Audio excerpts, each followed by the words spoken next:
4차 매수 타이밍은 만약 3차 매수 타이밍 때 RSI가 30 아래라면 바로 4차 매수가 아니라 RSI가 30 위로 올라갔다가 다시 30 아래로 내려왔을 때라고 말씀드렸습니다. 지금 USD에 해당됩니다. USD 안녕하세요. 웅덩이 매매법 레버리지 ETF 장기 투자자 디벨로몽입니다. 오늘은 중요한 소식이 있다기보다는 지금 현재 금리 인상과 양적 긴축으로 인한 기업들의 밸류에이션이 여전히 재조정 중인 것으로 보입니다. 오늘 전해드릴 소식은 미국의 4분기 GDP 성장률이 6.9%로 예상치를 상회했습니다. 러시아와 우크라이나가 휴전 준수 노력에 합의했다는 소식과 애플이 장후 실적 발표를 했습니다. 어닝 서프라이즈 애프터장에서 급등 중인데 뒤에서 자세히 설명드리고, 테슬라는 어제 장후 실적 발표를 했었는데요. 오늘 테슬라는 12% 급락을 보여줬습니다. 마지막으로 웅덩이 매매법 QLD, SSO, USD 현재 매수 현황에 대해 설명드리려고 합니다. 오늘 미국 증시는 프리장에서부터 다시 좋은 흐름을 보여주며 불확실성 해소로 상승하나? 라는 생각을 줬습니다.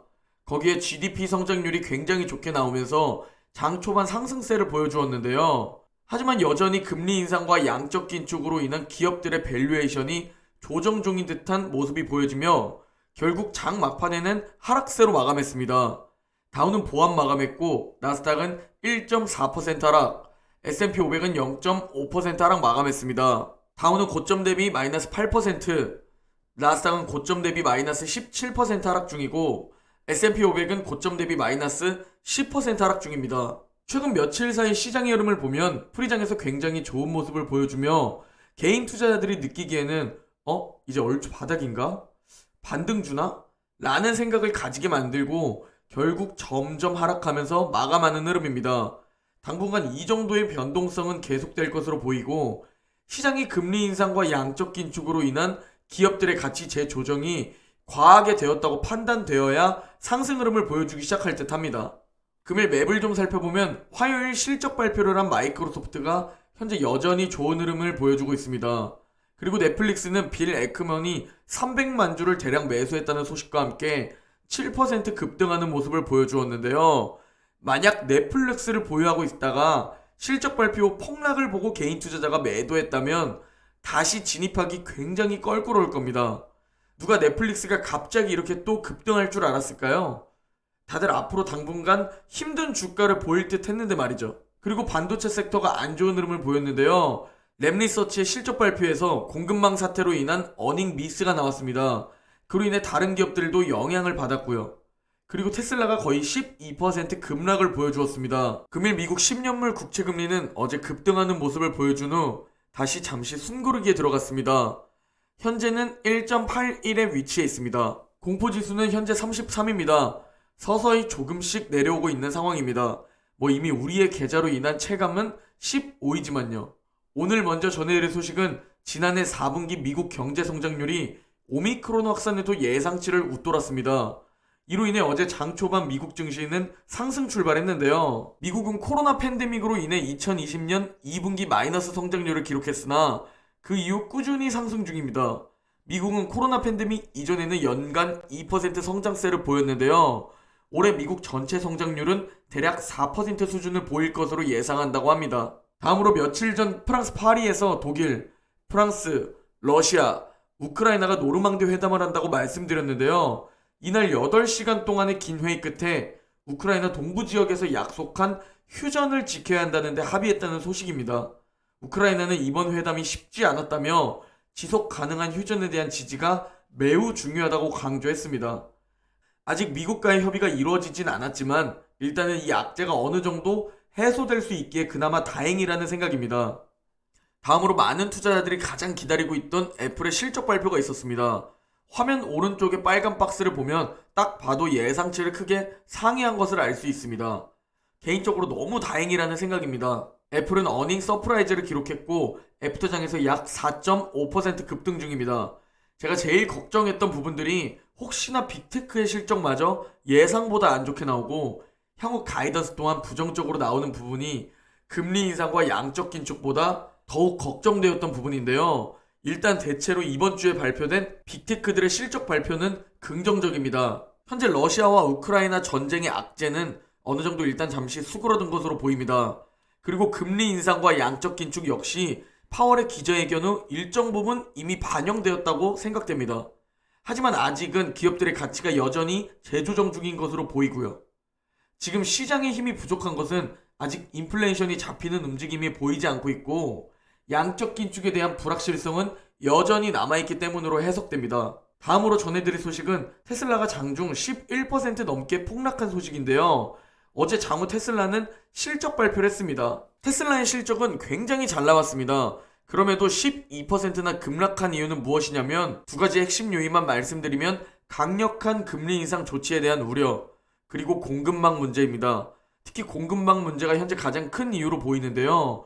전일 테슬라는 올해에도 공급망 문제가 계속될 수 있다고 경고했죠. 그리고 공급망 문제가 지속됨에 따라 전기 트럭 등 신차 출시를 연기했습니다. 그리고 부품 공급에 문제가 있어 공장이 몇 분기 동안 용량 미만으로 가동되고 있으며 올해까지는 계속될 듯하다고 밝혔습니다. 그러면서 향후 노동력 부족으로 인해 로봇 사업이 중요해질 거라고 언급했고 올해 로봇에 집중할 것이라는 얘기도 했죠. 공급망 문제는 파월이 기자회견에서 시간이 해결해 줄 것이라고 말한 만큼 올해가 지나면 공급망 문제는 어느 정도 해결되지 않을까 합니다. 자, 이제 웅덩이 매매법 QLD, SSO, USD 현재 매수 현황에 대해 말씀드리려고 합니다. USD가 4차 매수 타이밍이 시작되었고 QLD와 SSO는 아직 4차 매수 타이밍을 기다리고 있습니다.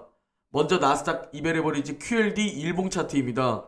QLD는 2차 매수와 3차 매수는 완료했습니다. 그리고 하락장과 폭락장에서만 나오는 살짝의 반등을 보여준 후 다시 하락하는 계단식 하락에서만 매수하는 현재 4차 매수 타이밍을 기다리고 있습니다. 다음은 S&P 500 200에버리지 SSO 일봉 차트입니다. SSO 역시 어제까지 3차 매수를 완료했고 잠시 관망하면서 다음 매수 타이밍을 기다리고 있습니다. 살짝 반등 주고 하락하면 4차 매수 타이밍이 시작될 듯 합니다. 다음은 반도체 200에버리지 USD 일봉 차트입니다. QLD, SSO, USD 중 유일하게 USD가 가장 먼저 4차 매수가 시작되었습니다. 4차 매수 타이밍은 만약 3차 매수 타이밍 때 RSI가 30 아래라면 바로 4차 매수가 아니라 RSI가 30 위로 올라갔다가 다시 30 아래로 내려왔을 때라고 말씀드렸습니다. 지금 USD에 해당됩니다.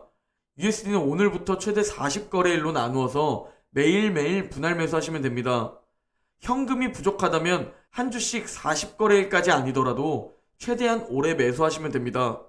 저는 한 주씩 40거래일 동안 매일 매수할 계획입니다. 재미있는 명언이면서 굉장히 설득력 있는 명언입니다. 앙드레 코스톨라니의 명언인데요. 주식을 사라. 그리고 수면제를 먹고 자라. 10년 뒤에 깨어나면 부자가 되어 있을 것이다. 앙드레 코스톨라니가 왜 이 얘기를 했을까요? 우리가 그냥 10년 동안 우상향하는 종목에 적립식 장기 투자를 하면 되는데 실제로 거의 대부분의 투자자는 그걸 알면서도 실패하기 때문입니다. 지금도 마음이 무너지고 멘탈이 흔들리는 분들이 많은데 과연 폭락장에서 내가 안 팔고 보유할 수 있을까요? 특히 3배는 더욱 불가능에 가까울 겁니다. 결국 가장 좋은 방법은 주식을 사고 10년 동안 아무것도 하지 말고 보유하고 있으라는 겁니다. 하지만 우리는 리스크 관리를 위해 적립식 장기 투자를 하는 거고 지금과 같은 웅덩이에서 집중 매수를 하는 겁니다.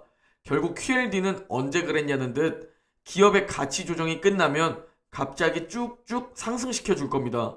그게 언제인지 모르기 때문에 이 구간에서 분할 매수하는 겁니다. 그러면 다시 오질 구간에 진입하게 될 거고 그때 또 많은 분들이 지금 매수해도 괜찮을까요? 매수 타이밍 안 올 것 같아요 라고 말씀하실 겁니다. 이럴 때 사야 하는 겁니다. 이 구간에서 분할 매수해야 하는 겁니다. 길게 보고 말이죠. 오늘 영상은 여기까지입니다. 모두 오늘만 화이팅하면 주말입니다. 오늘 하루 화이팅 하시고 내일 영상에서 뵙겠습니다.